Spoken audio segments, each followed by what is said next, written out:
There's magic in the mundane, bliss in the banal. The day is your dharma. I'm your host, Amaryllis, Ayurvedic health counselor, yogini, and Akashic Records reader, and this is your life altered. Hello, loves. Welcome back.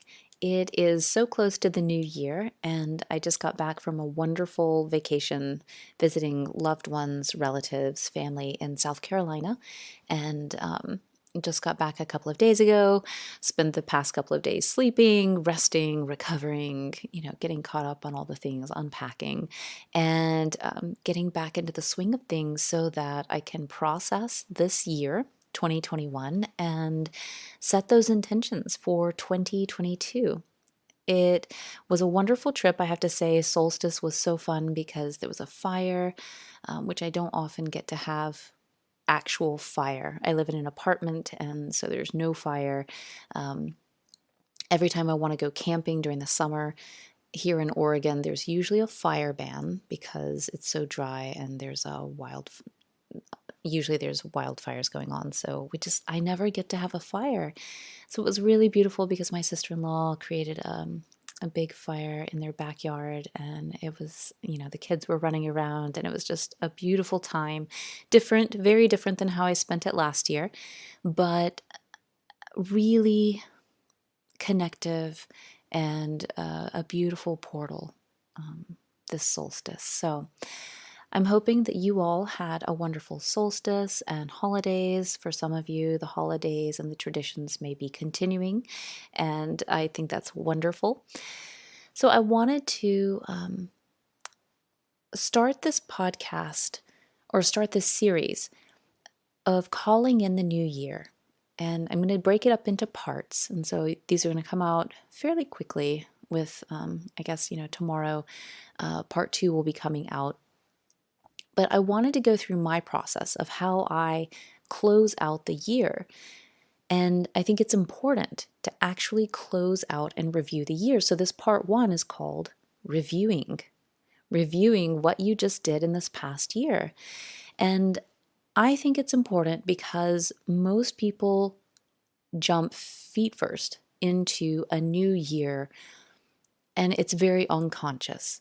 And it's usually just saying, this year didn't happen the way I wanted it to or thought it would, and so I just don't even want to think about it. So let me just move into a new year. And a lot of the same intentions or goals are just recycled. There isn't even really any thought put into it. It's just, well, the stuff that didn't happen last year, let me carry it into this new year. And whew, thank goodness it's a new year. I get to start over. But the way I see it is, well, you're just going to repeat the same things from this past year into this new year if you don't take the time to really reflect on how the year went. For most people, they don't want to reflect on the year because we feel that it didn't turn out the way we wanted. And maybe there's a couple of highlights where we're like, yeah, but my guess is for most people, it's like, And the truth is, and I've always noticed this every time that I do it, every end of the year that I do it, I'm wrong. I don't remember accurately how the year actually went down. I remember, I remember, and this is true for most people, you remember more of the negative than you do the positive. And this is also true of most people, that we judge ourselves so harshly. We're really hard on ourselves. And because of that mental skewing, we don't really acknowledge and receive what we did do. We don't see the all the accomplishments or the successes that did happen. And a real big reason why I like to do this is, as I've spoken about several times, as the foundation of Ayurveda is digestion.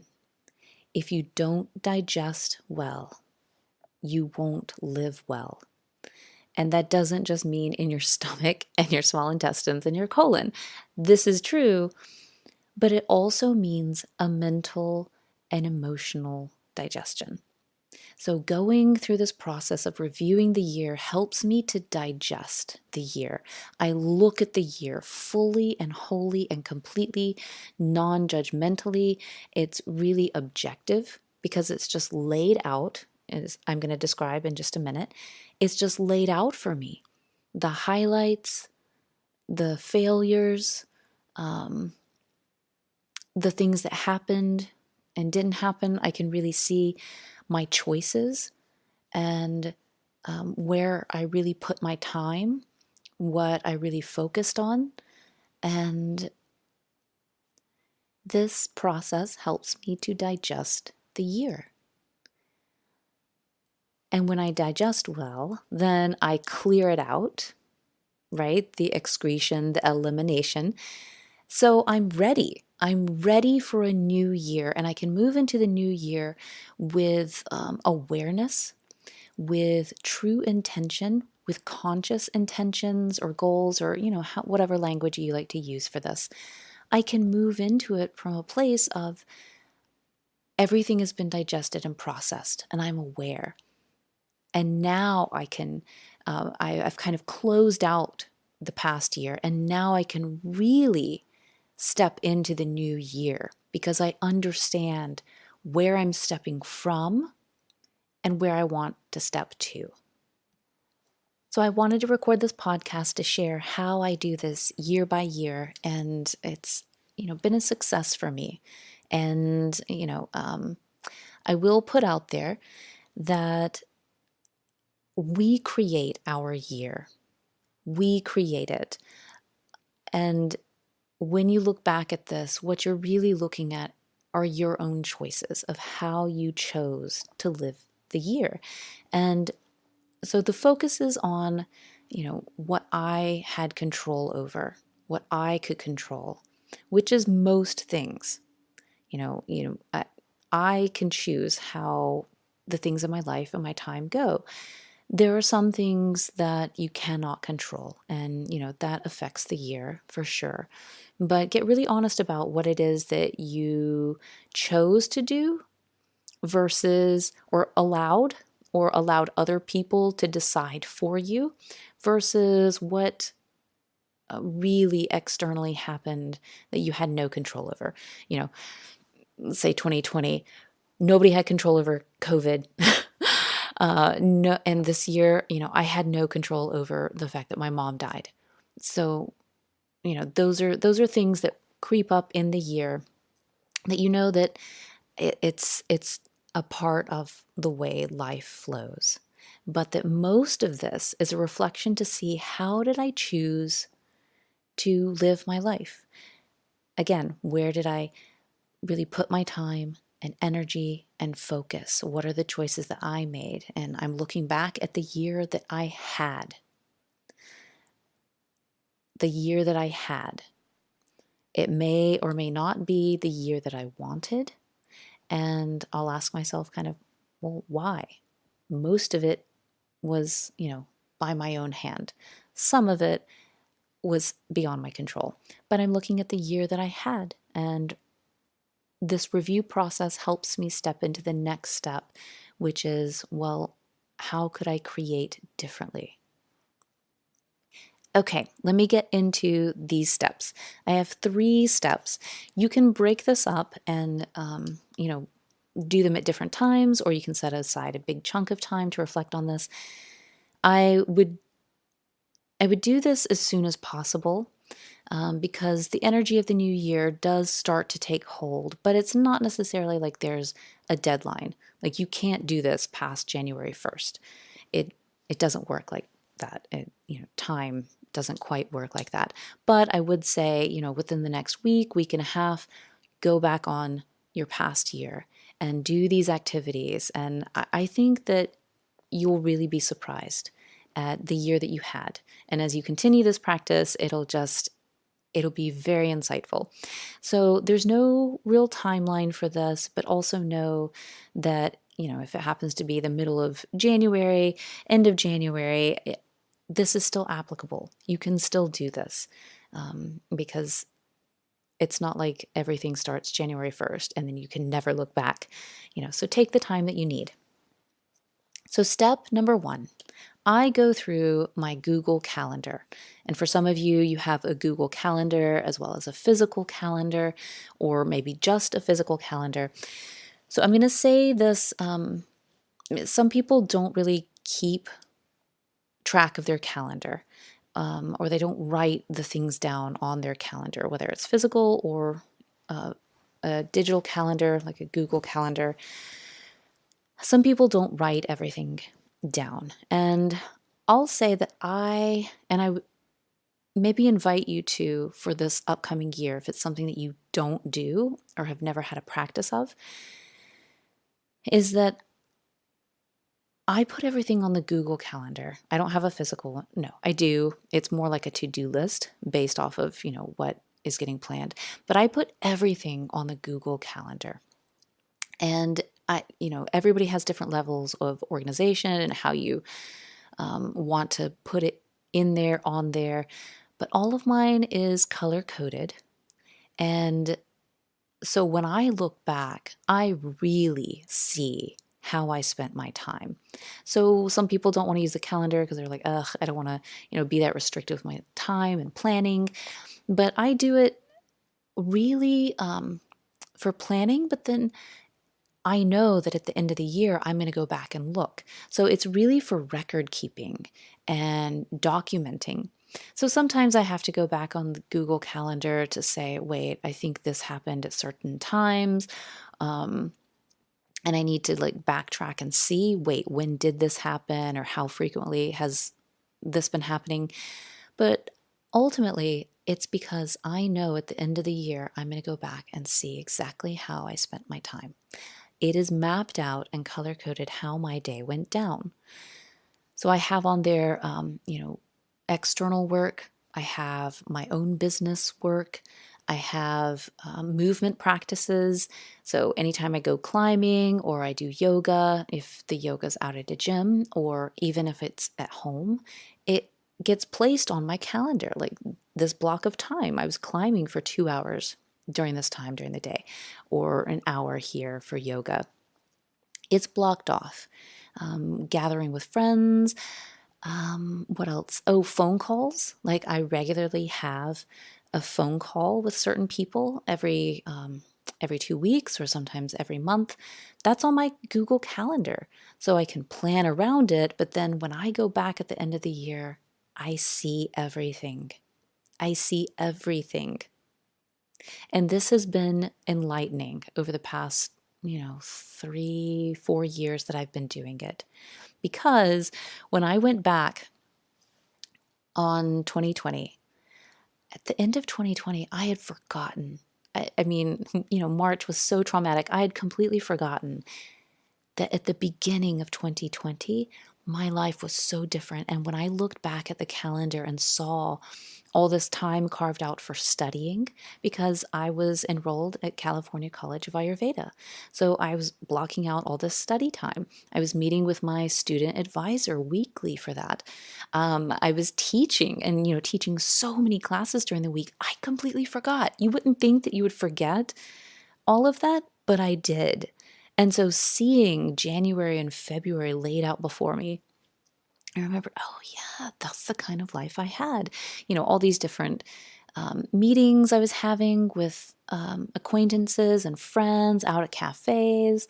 I was just like, oh wow, I was really getting out and about, and all these places that we were going, no longer exist anymore, which was really sad. But I'd forgotten that when I reviewed at the end of the year 2020. And so it felt, I don't know, there was a lot of mixed feelings when I saw all of that. But my point being, we don't remember how we started the year. We kind of remember the last couple of months of how we finished the year and some big things along the way, but we don't really remember how we were showing up at the beginning of the year. So I think that's important to see really and truly how the year was spent. And as I'm going through week by week on my Google Calendar, I have my journal and I write things down. I write all of the big things down that I did. Or if there's a bunch of smaller repetitive things, I'll just sum it up and write it down. So like the CCA, studying this many hours a week for CCA, teaching, this many classes per week of prenatal yoga. But I write it all down. Every week I'm going through to see, what's going on, what's going on, what's going on. And so by the time I get to December, I have, a couple of pages list of all of these things that I was doing.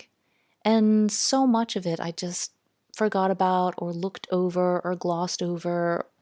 It's really beautiful to see that list and to go through the Google Calendar, and I'm always surprised at the things that actually happened that I don't even really remember. It's an eye-opening and powerful practice. So the second thing, after I've gone through the whole year of my calendar and all the things that are on my calendar, next I go to my phone and I go to the beginning of the year and start scrolling through all the photos.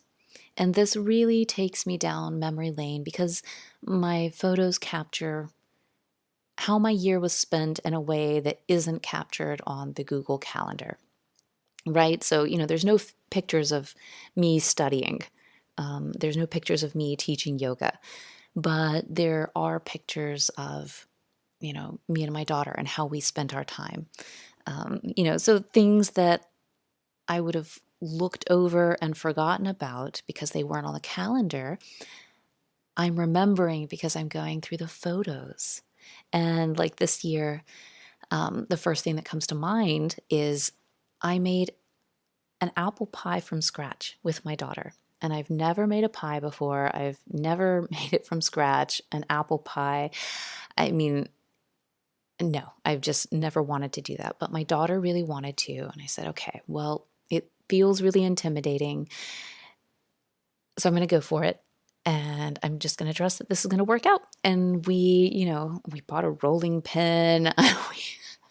We went out apple picking to get, the right kind of apples for the pie. And so I was documenting it all along the way with these photos and videos. And it was such a great, great time. And that pie was gone in like 12 hours, like that evening. And then by lunch the next morning, that whole pie was gone. It was so good. There's nothing on my Google Calendar that says make a pie with Satya and has, the 2 hours blocked off. It's just open because this is my time with Satya that we spend however we choose. So that's captured. And those things, as I'm going through my phone and all the videos and photos, I write those things down. Anything that really stands out, I write it in my journal. And then the third and final part of the review is going back through my journal. And I have a couple of different journals, but there's one that I really write down, my thoughts, my dreams, my, actual dreams, when I'm recalling in the morning, messages I get from the Akashic Records. This is where I write all of those kind of intuitive hits that I get, things that just kind of come, I jot it down, and then I just move on. But it's there, again, documented. It's kind of record keeping because sometimes I've gone back, when I do this annual process, I go back and realize, whoa, there was actually some synchronicity there. Or like one story that I'll tell, going back through my journal in 2020, I'd forgotten about 2 dreams that I had. And when I went back, I realized they happened right before COVID really hit and all the lockdowns and closures started happening. And they were very, very, very ominous prophetic dreams that I just thought, this has to mean something.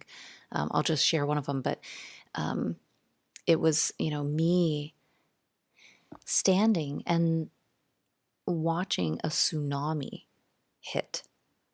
And, it was a huge, huge, huge tsunami.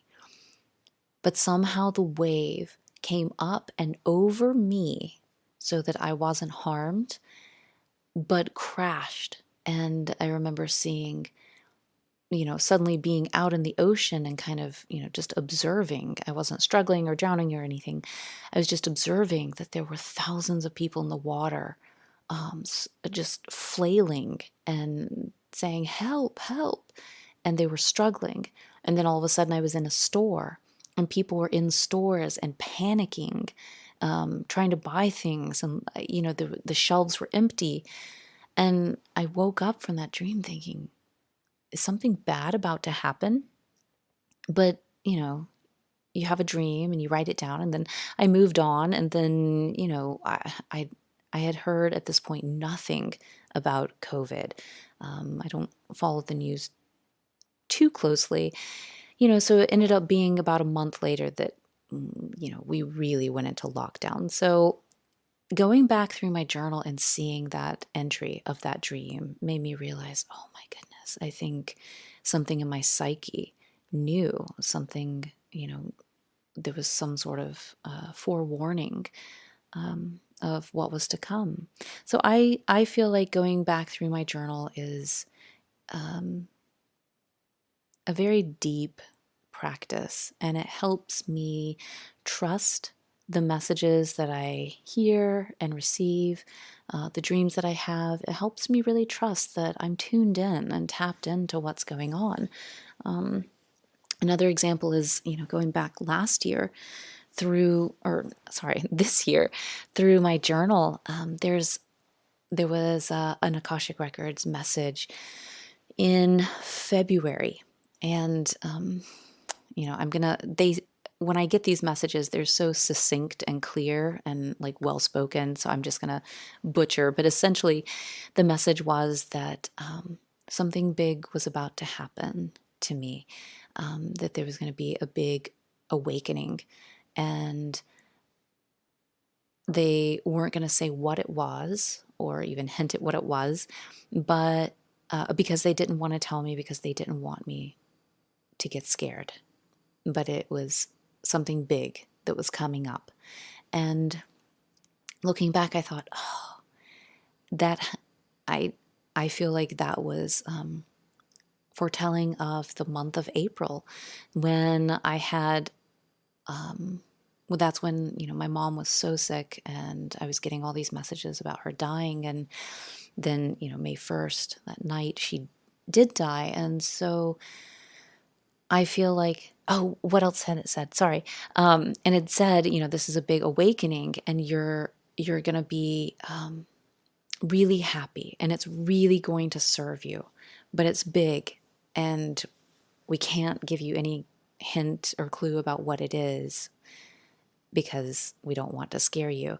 And so, looking back, I'm thinking, Mom's passing has served me so well and has cleared up and opened up so much for me, and truly, so much joy and peace. But of course, it's the death of a significant loved one. So of course I wouldn't have wanted to know that that was coming. I would have been frightened. I would have constricted. It just would not have been a positive experience. And, also in that same month was learning about star seeds and things beyond our world. And, I just wasn't ready for it when this Akashic Records message came through for me. But it all happened in April, and it was a huge awakening, all of this together with Mom and, my place on this planet and this kind of huge intergalactic space that we inhabit. And, I'm so happy. I am. I'm so happy to be on the other side of that. But I can see why it was like, no, we can't give you a heads up. Like, hey, ETs and your mom's dying. I would have just been like, wait, what? What? No. So, yeah, I highly recommend going through your journal also as a practice for reviewing and reflecting on this past year. Over the next few days, I'm going to be continuing with this process of reviewing my year, and I'm going to be back very soon with part 2 and part 3. There might even be a part 4 to this. So part 2 is again going to be a part of releasing the old before calling in something for the new year. So let me know how this lands for you. If you've been listening to the podcast and you have not yet left a review on iTunes, please do so. Either rate it with a star or leave a written review. I would love to read it. And I'm sending blessings to you as we cross into this new year, this new energy, this new frequency of 2022. Remember that spirit guides but never decides. How will you choose this hour, this day, this week at the altar of your life? Thank you so much for listening. If you feel called, subscribe to the podcast, leave a review, and share it. Also, connect with me and discover more on Instagram at Amaryllis_Fernandez. Until next time.